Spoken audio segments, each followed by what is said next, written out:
Good evening, everyone, and welcome back to the soccer scene, as we're going to call it this year. I've run the rule over it with both Noel and Jason, and we've decided that that is the simplest but most effective way to go about it. I will say that a friend of mine, Jason Shannon, had suggested that we call it Between Two Thorns with Adrian Finnan. I don't know if anyone would have disagreed with that. I suppose Bodie would probably agree as well.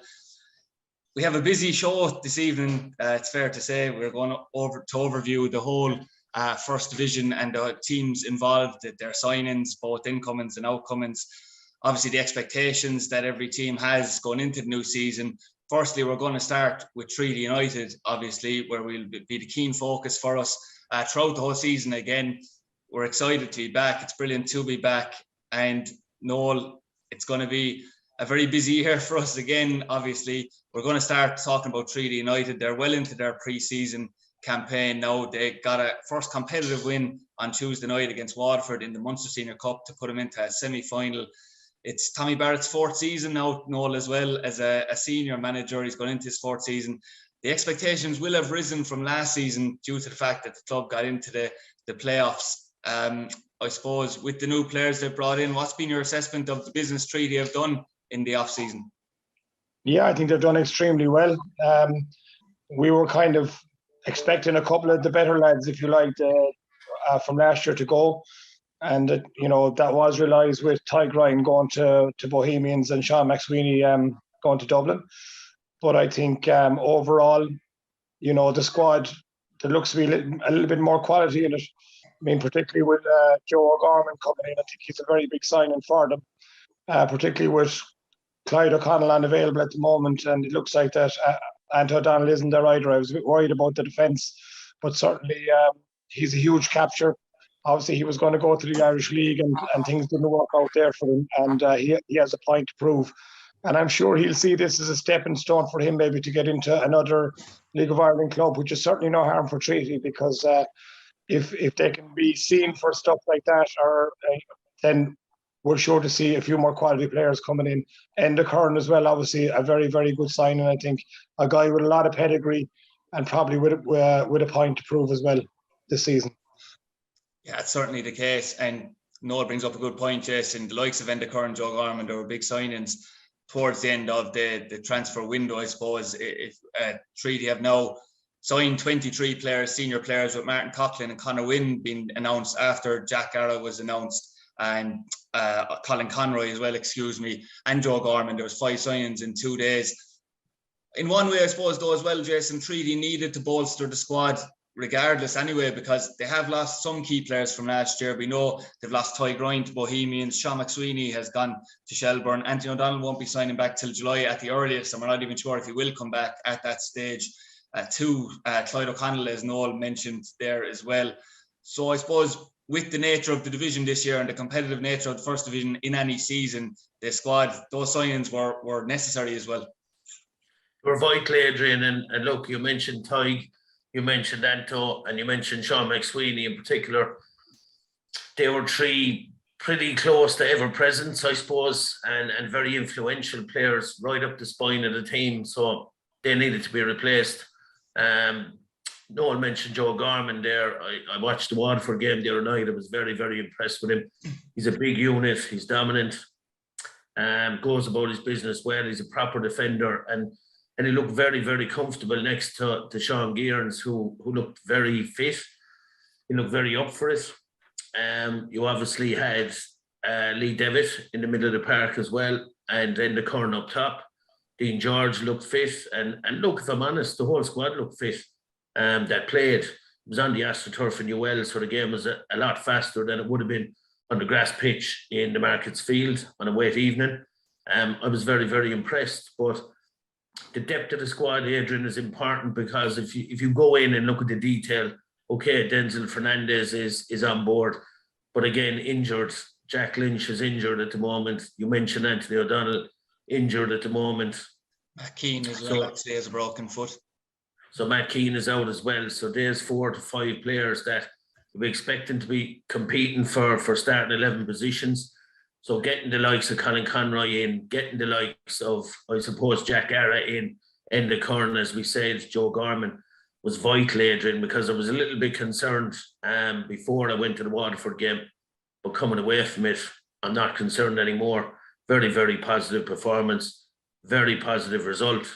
And look, I'm sure Jack Brady will improve a little bit. Okay, he kept a clean sheet. He looked a little bit vulnerable from corner kicks, but Treaty now look like a very, very big side.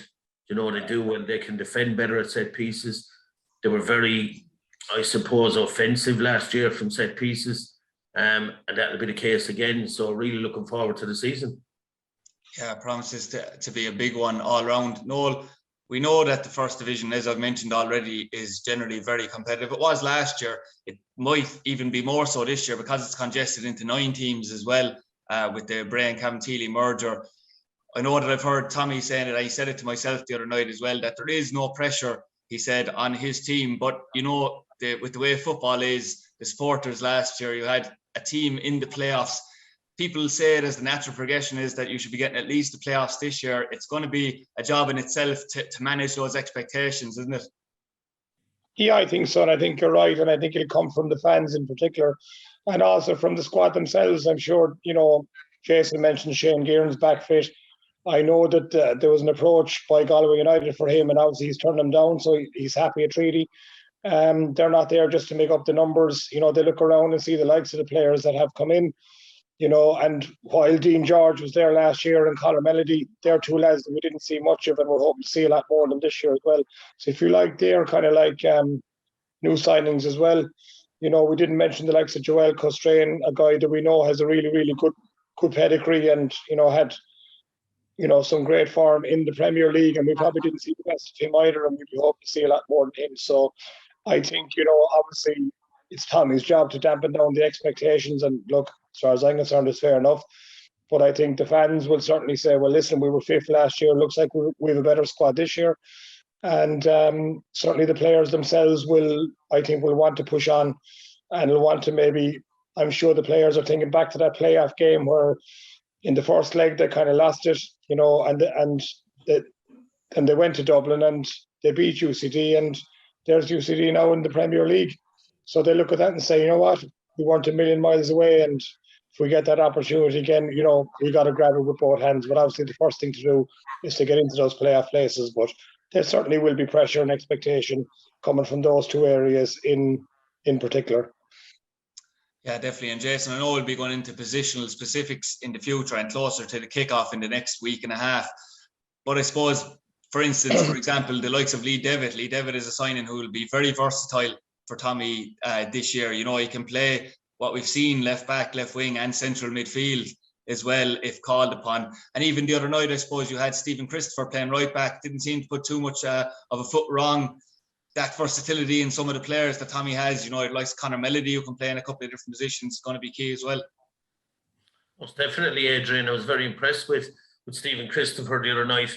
We were watching it and we were surprised really to see him at right back, because he's been really a winger or number 10 since he's come to the club last season. But he didn't put a foot wrong. He really didn't. I thought Callum Mcnamara was excellent again in the middle of the field. And we spoke about Callum last year. For such a young player, his attributes are wide range of passing, very good in the tackle, and he's aerobically able to get around the pitch. But you mentioned Lee Devitt. Lee is someone obviously very familiar with, because he's a Clare native and he came through the Regional Emerging Talent Programme with the FEI. And a lot of people might remember actually broke his leg a good few years ago after the Kennedy Cup. I remember a colleague of mine, Dennis Hines, and myself kind of looking at Lee and hoping that he'd recover fully. And we see the tackles that he was putting in for Cove, and again the other night. So he certainly has. But he's a player that definitely will add to the squad. I was very impressed with Conor Melody. He played in the 10 role against Waterford, but there was a nice bit of rotation between himself and I suppose Enda Curran as the striker, and the wide players, Joel Costrain as well, and Dean George. There was a nice bit of rotation between them and Melody from that 10 position, which was encouraging.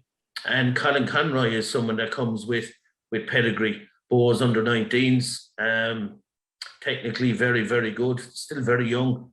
only just 19, I believe, or 19 this year, but technically very good. And when he came into the game the other night, was very, very impressive, Adrian. So to answer your question, that versatility is there throughout the squad. You have Mark Walsh, who wasn't playing the other night. We know Mark can play centre mid, he can play centre back. So it's refreshing, and I suppose, look, it's credit to Tommy for the recruitment that he's done, that these players can play in numerous positions.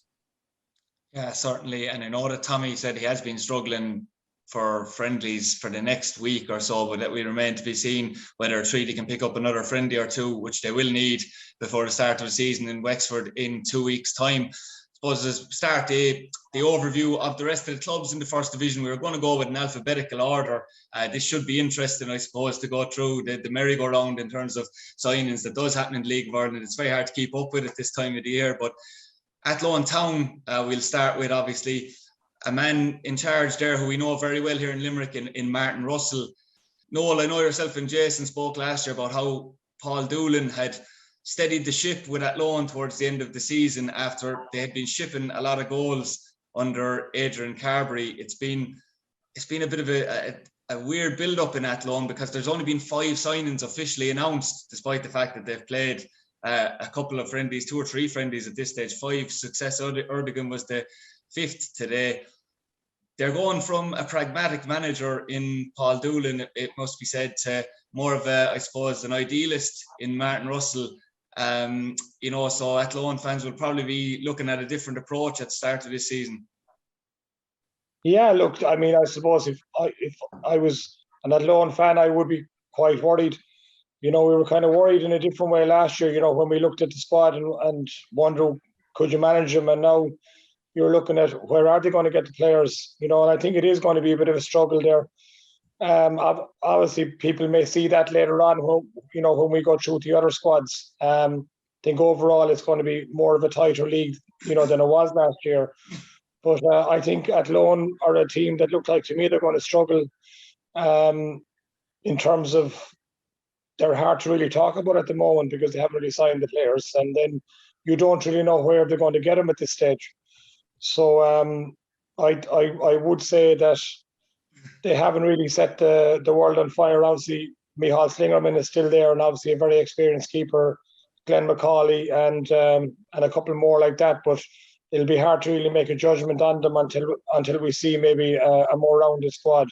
But at this stage, I would predict them to be in around the bottom this season.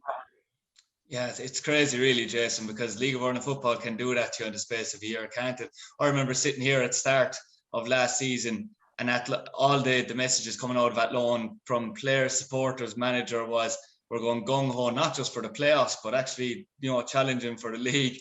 They were full of enthusiasm. And then you go a year later, not saying that it's a problem with Martin Russell being there, but he's struggling probably to get the quality of player in. I know he had a lot of Leinster Senior League players apparently involved as well, and there's no expectation just 12 months on. It's crazy really. It's just typical maybe of the way the League of Ireland can be.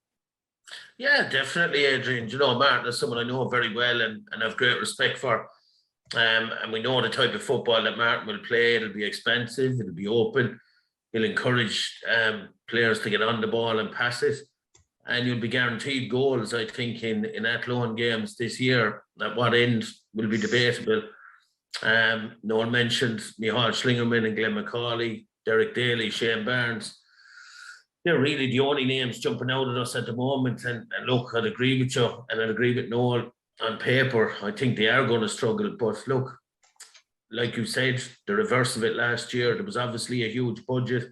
And I don't think the fact that they haven't got huge signings is a reflection on Martin, because I think he has a great reputation in the game. I would be more inclined to kind of be leaning towards, is there a budget there for him to bring in players? Because if he had a budget, I'm sure that there'd be more signings announced. But on paper, certainly it's going to be a long season at the moment for them. Yeah, I'd have to agree with you. As of now, anyway, it has to be said, with only 2 weeks out for the season, to have 5 players announced, it does seem like it's going to be a difficult task. That brings us on to Bray Wanderers. I suppose the Bray Wanderers, Cavan Teely merger, Noel O'Connor. it's a strange one, I suppose. Bray Wanderers fans will feel like not much has changed in some ways because they're keeping the name of the club, they're keeping the Carlisle grounds. They've got the best of the Cavantilli bunch, if you want to describe that way. The likes of Kevin Knight and Daniel Blackburn and Kieran Marty Waters have went to Bray. The Pat Devlin, it feels like a blast to the past with Pat Devlin taking charge as well. What did you make overall, Noel, of this Bray and Cavantilli merger? Yeah, look, I suppose, it didn't send massive shockwaves through the world of football. Certainly, Cavantilli were a kind of a shot out of the blue really a few years ago, and they hadn't done a huge amount. I suppose their biggest achievement last year was beating Treaty United twice, really. At least Treaty's bogey team are gone now. As regards Bray, obviously they've got a few players in Cavantilli, but also about 5 or 6 of them have gone to Longford as well, which suggests to me that things obviously aren't great there either, because Bray were a team that actually made the playoffs as well last year, and you would have felt, well, if they held on to the spine of that team and brought a few players in from Cavantilli, maybe they'd be stronger. And there's just a few whispers maybe about Pat Devlin not being the most universally popular manager for them, which is one of the reasons why maybe 5 or 6 of the Bray players are gone with the ex-Bray manager to Longford. So look, obviously it's going to save a few pounds overall, but I don't see Bray either being up in that top 3 or 4 this season, whereas again this time last year we certainly were predicting them to be in the shake-up. Yeah, do you agree with that, Jason, I suppose? Because if you look at it, the type of player they've signed Curtis Byrne from Athlone, Dean Zambra has come back from Longford, Oscar Brennan has come in there, Stephen McGuinness, Hugh Douglas, probably seasoned League of Ireland veterans.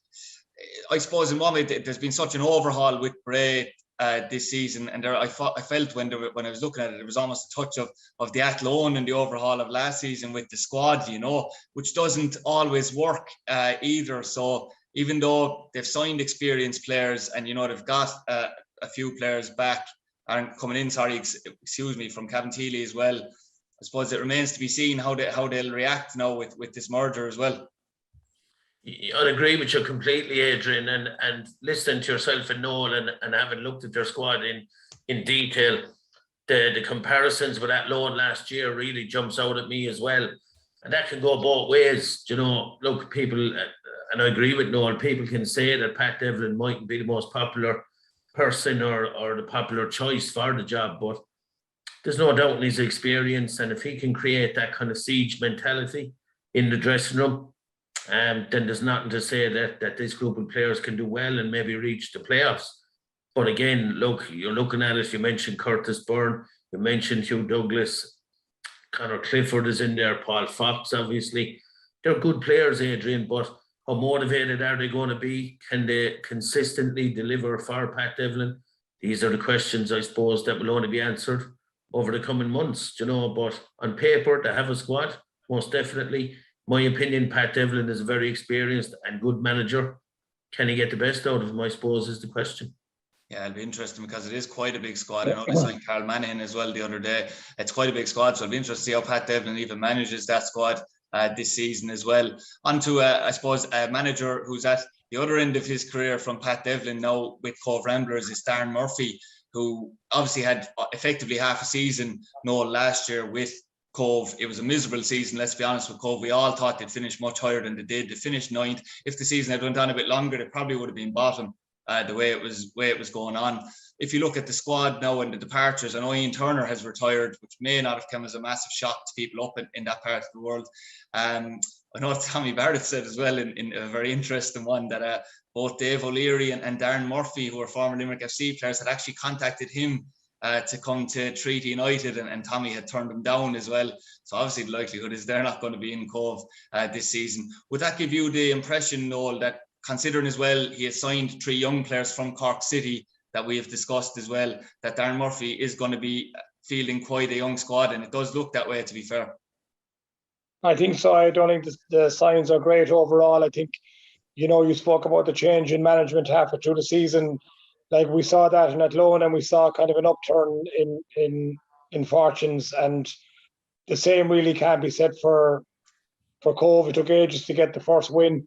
As you say, a few experienced players gone out of it.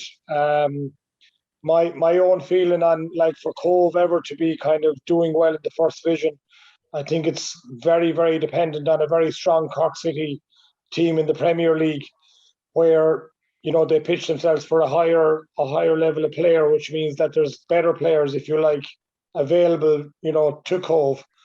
And while both of them are in the same division, you know, I can never see great success for Cove. I certainly can't see it this year, and I have them in around the bottom two with Athlone at the moment. So I think it is going to be another struggle for Cove this season. Yeah, it certainly seems that way. As you said, it's probably not a good thing for them that you have a full-time Cork City in the same division as well. Jason, they struggled for goals anyway, and you did actually pick that out at the start of last season that they probably would. You didn't see where the goals were going to come from. They have signed Benyon Brian Whitmarsh from Cork City, who has a huge point to prove. It's probably the most high-profile signing that they're probably even likely to make. How do you think it will go for Cove this year? Although I know it's early to tell, we haven't even kicked the ball. Very difficult to say, Adrian, but one thing I would suggest to Darren Murphy is they change their style of play, because I mentioned it last year, consistently playing the ball sideways and backwards in this league does not get you results, does not get you goals. So that'll be the big thing for me. If they persist with that style of play, Adrian, it could be a very, very long season for them. You mentioned O'Brien Whitmarsh, and really it's only Conor Drynan as well. From an attacking point of view, I suppose, that they have at the moment. So again, you're wondering where the goals are going to come from. And unless you become a little bit more, I suppose, results driven, you know, which you have to be in this league, and manage games a lot better, they are going to struggle, most definitely. Yeah, and speaking of results driven, Noel, I know that we spoke in length about how good Cork were on the eye at times last season. We're now going on to a season here where, you know, it's all about results for Cork this season. Colin Healy did his business early, signed the likes of James Duna, signed the likes of Ali Gilchrist, just to name two. He kept the majority of last season's squad as well. They've had a full year under him now, but in all honesty, you know, they missed out in the playoffs. But I mean, even a title challenge, really, you'd have to say, would probably be the expectation in Turner's Cross this year. I think there's no doubt about that. I think, you know, the other bit of good news in that Barry Coffey is remaining with them as well. I think that he had a big impact in them when, you know, he came over originally on the loan spell from Celtic.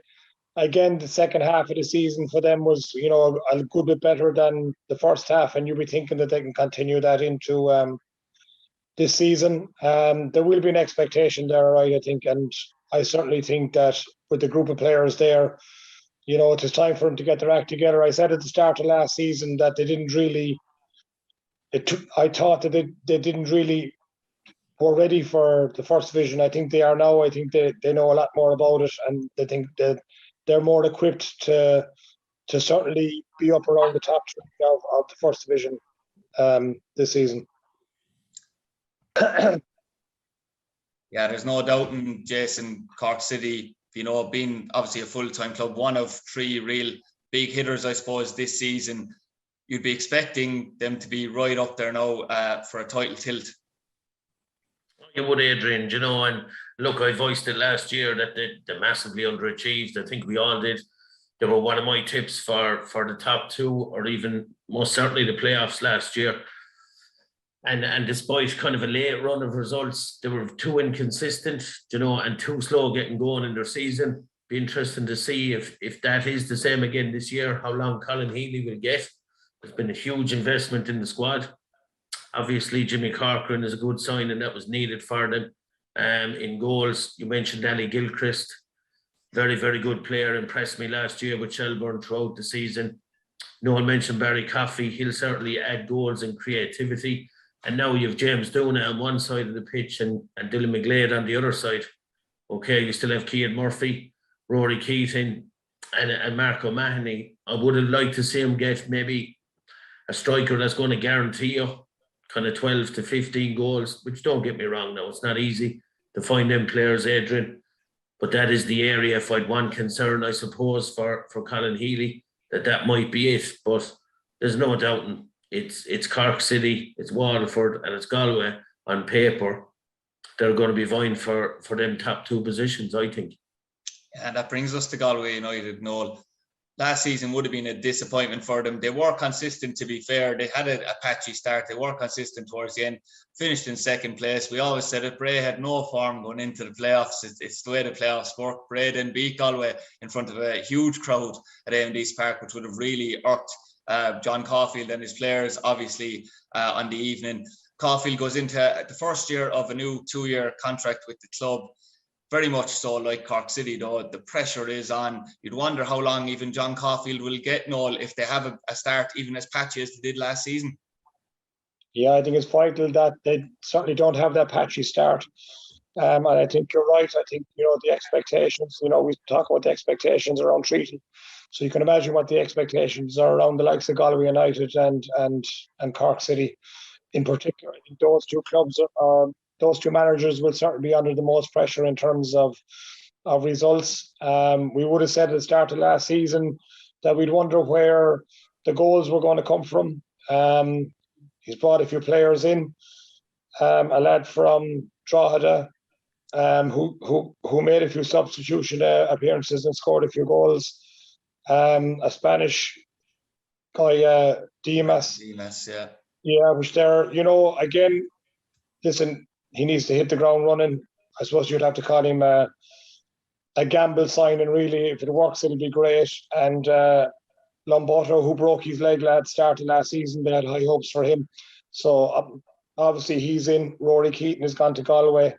So I think it'll be key for John Caulfield. You'd expect them to be well organised, not to concede a whole lot of goals, which is what they did all last season. And if 1 or 2 of those guys can start scoring goals for them, which I think is going to be vital. Well, look, and again, Jason mentioned the 3, Cork City, Waterford and Galway.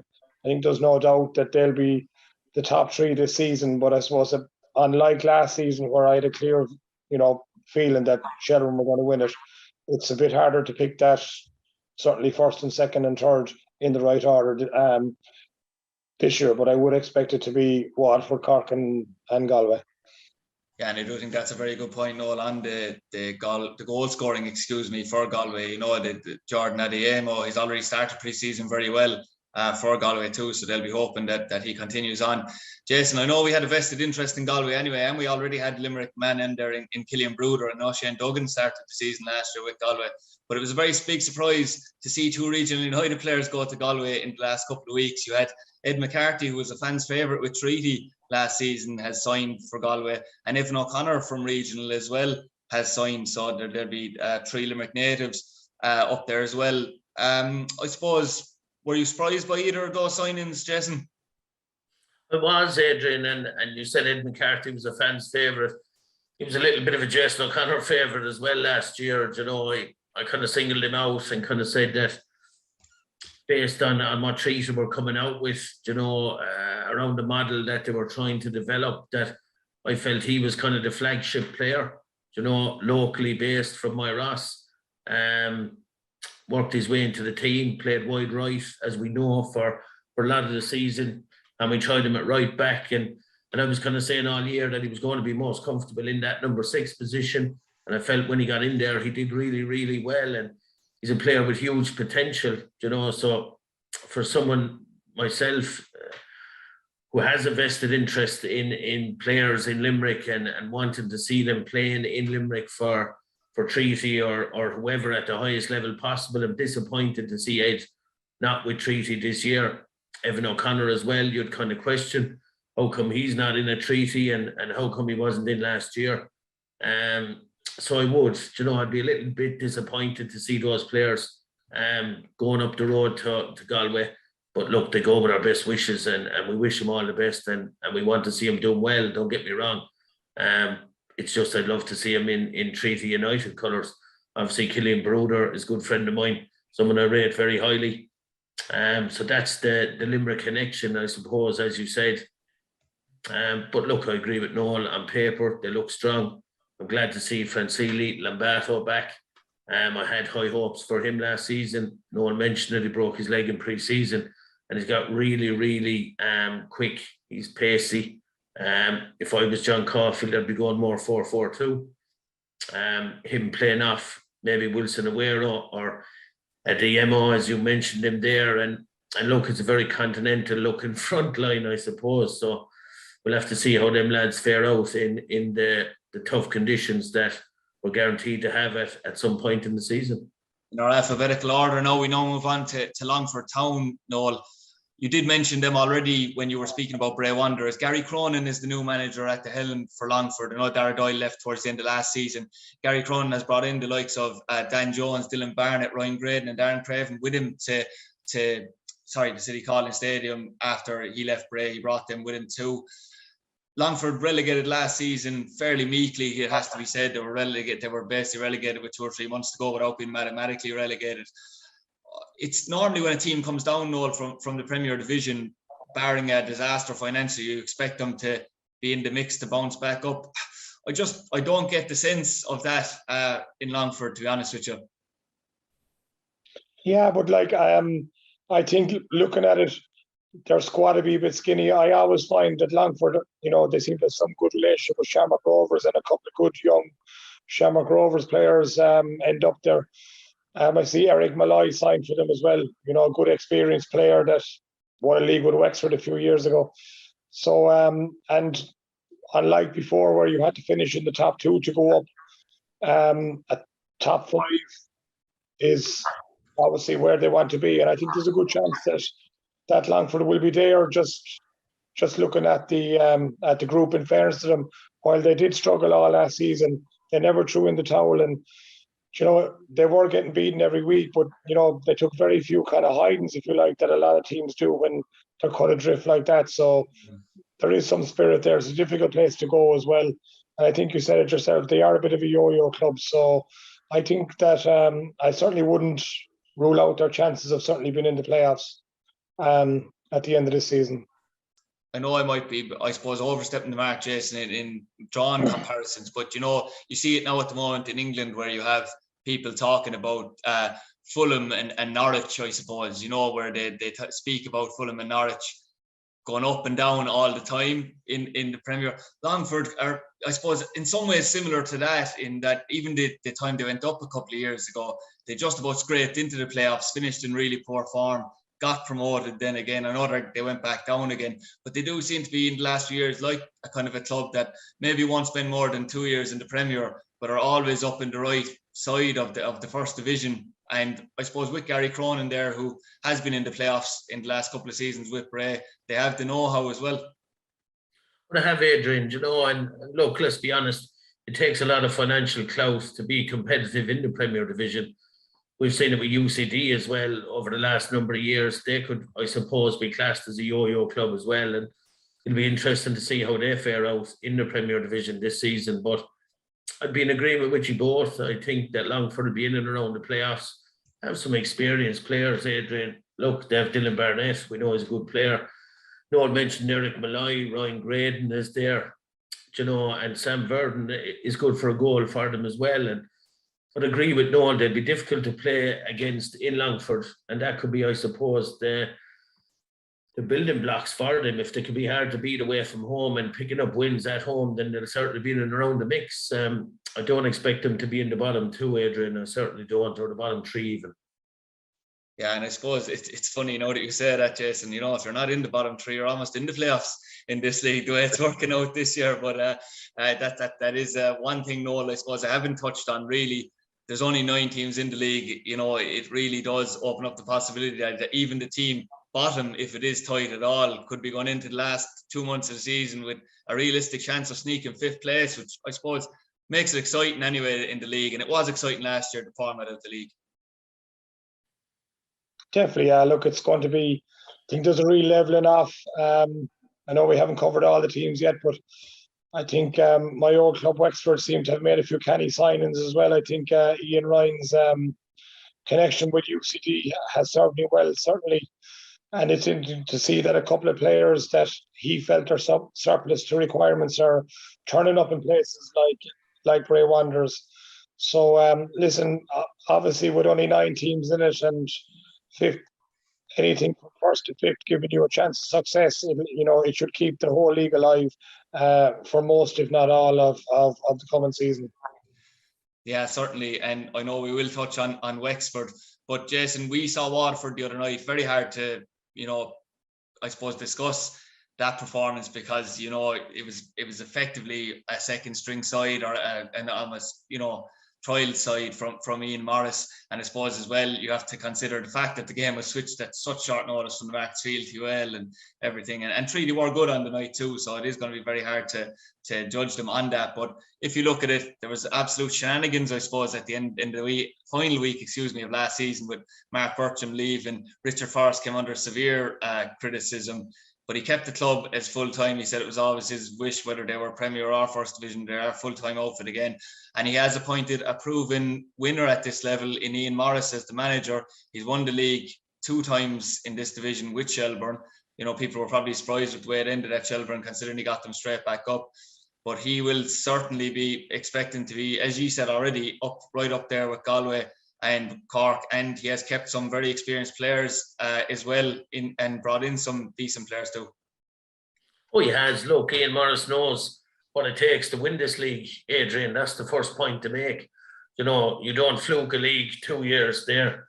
Obviously, he had a budget at Shelbourne and a lot of good players, but he has the same now at Waterford, So, and look, there always seems to be a story, doesn't there, with Waterford United over the last number of years, whether it's Mark Bircham or different managers coming and going mid-season and things like that. I really think they need a bit of stability.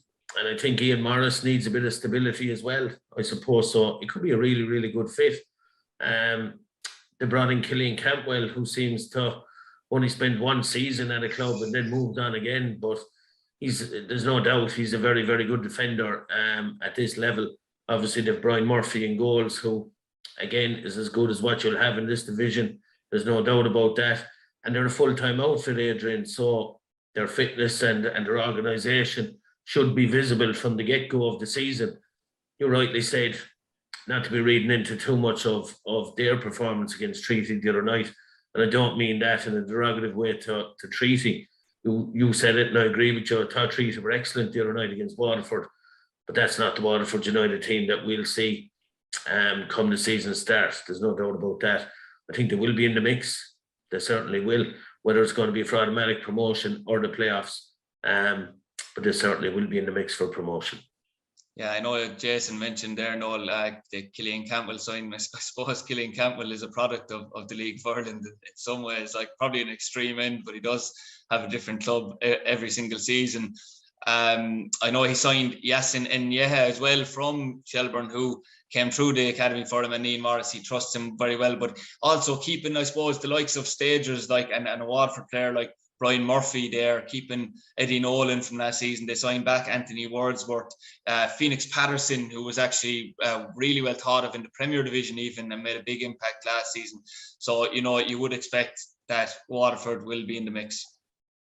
Yeah, and the fact that 2 days before they played, or 3 days before they played Treaty, they beat Dundalk 2-1, which you have to say, I know it's pre-season, but certainly was impressive. I looked at the interview after with Ian Morris, and it was certainly a game, I think, that he had put more stock in, if you like, in terms of the pre-season work than the Tuesday night game with Treaty. So seemed very relaxed, as you said.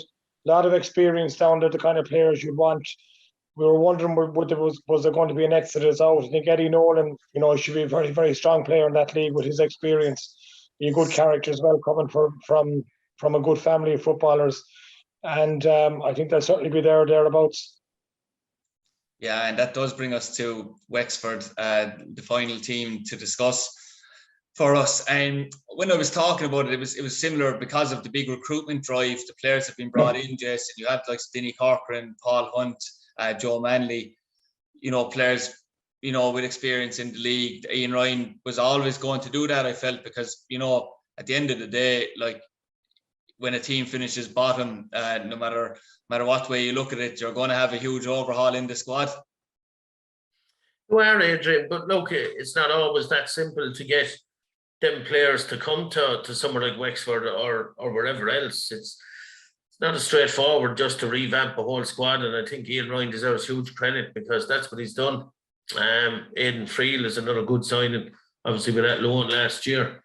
He'll add some experience to the team. You mentioned Denny Corcoran, but right throughout the squad, Adrian, they've strengthened. They really have, and we saw them towards the back end of last season in the Markets Field, against Treaty, and they were by far the better side. They drew with Treaty on the night, but I felt they were the better side, and they were disappointed coming away from the Markets Field. But look, again, on paper, I don't think they'll be in the bottom two, Adrian. I really don't. I think Ian Ryan has done a great job since he came in last year. Larkin Fitz, again, is there for him. He'll provide huge experience and guidance to the bodies around him. And I'll stick by it. I don't think they'll be in the bottom two. Yeah, there were major improvements to be seen. Jason touched on it, Noel, to be fair, towards the end of last season with Wexford.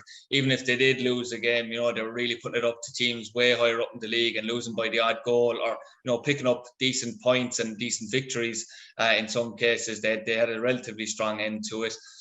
I know, as we've discussed on many occasions, you do have your own contacts in Wexford, but I'm assuming if you had been talking to any of them, that, they would be happy with the business that has been done. And as well, I suppose, holding on to players like, I think it's Evan Farrell up in Wexford, who's really well thought of, a young player, was very important for Ian Ryan as well. Yeah, Evan Farrell, Conor Barry coming from Finn Harps. Denny Corcoran, Jason mentioned a while ago, going to Cork City, but they got in Paul Hunt, a very, very experienced keeper, who a bit like Jack Brady, say, with Treaty, has been a reserve keeper, but certainly, is a really, really strong and professional guy. And, they've been looking for a big year out of him. And Connor Davis, another guy who won a league with UCD a few years ago, that very, very good UCD team with the likes of Ferrugia and Scales. He was actually the centre forward, and he's gone there as well. So certainly strengthened in all areas, and they are looking forward to it. And I certainly would agree with Jason, and I can't see him being in the bottom two this season. Yeah, and we are sure to discuss all those teams again and focus on them in the next couple of weeks. That's for sure. It's going to be an exciting couple of weeks as we build up to the season, as it always is. Jason, I suppose just to touch on it in our last piece here, touch on local soccer. I know we were both present yesterday evening for the partnership between National League side, Underage League side, Limerick FC, and the Limerick County District Underage League, where obviously the Bruff base will now be available to county players, as well as coaching from, I suppose, Limerick FC coaches. We had Mike Hurley, present, and Pat O'Sullivan. It wasn't Mike Hurley, just to correct myself, but Mike Hurley, and we had Pat O'Sullivan present yesterday evening. It's a huge partnership, that will open up doors for the county in the future. What is, Adrian? Look, the key piece here is Limerick FC have a facility in the middle of Limerick County in Bruff. That was really the starting point for this partnership.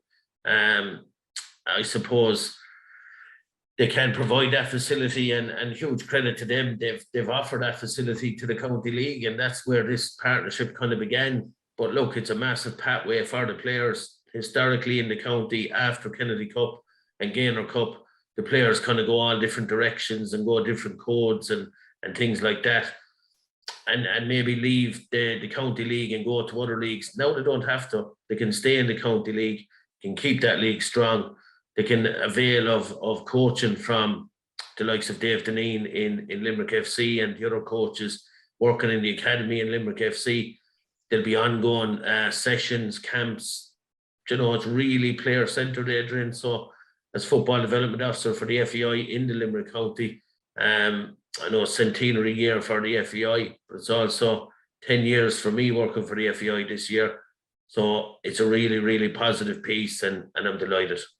Yes, congratulations on that milestone, Jason. And on that note, I suppose a huge thanks to both Jason and Noel tonight. We went through quite a lot in the last hour, going through all the teams in the Airtricity League, signings and expectations and outgoings too. that will continue for the next couple of weeks, obviously, and we're delighted to be back on the soccer scene for sport in Limerick. We will be back next week as well, where we're sure to have some top class analysis again from our pundits, and we look forward to it. So thank you for joining us.